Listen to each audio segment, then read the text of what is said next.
Hello అండి, ఈరోజు కరివేపాకుతో పకోడీ తయారు చేస్తున్నాను. 1 కప్పు శనగపిండి, అరకప్పు కరివేపాకు, అర స్పూను కారం, అర స్పూను ఉప్పు, చిటికెడు వంట సోడా వేసి నీళ్లు వేసి ఇలా జారుడులాగా కలుపుకోవాలి. కరివేపాకు అందులో వేసి మొత్తం కలిసేంత వరకు కలుపుకోవాలి. స్టవ్ వెలిగించి బాండి పెట్టి ఆయిల్ వేసి అందులో ఇలా పకోడీలు వేసుకోవాలి. ఎంతో టేస్టీగా ఉంటాయి. Healthy food. స్కిన్ ఆరోగ్యం బాగుంటుంది, హెయిర్ గ్రోత్ బాగుంటుంది, హెయిర్ లాస్ కాకుండా ఉంటుంది, వైట్ హెయిర్ రాకుండా కాపాడుతుంది. ఇలా అప్పుడప్పుడు కరివేపాకుతో పకోడీ వేసుకొని తినడం వల్ల మన ఆరోగ్యానికి చాలా మేలు జరుగుతుంది. పిల్లలు పెద్దలు ఎంతో ఇష్టకరంగా తింటారు.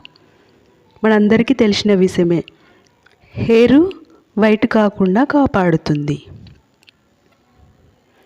స్కిన్ ఆరోగ్యం బాగుంటుంది. పిల్లలకి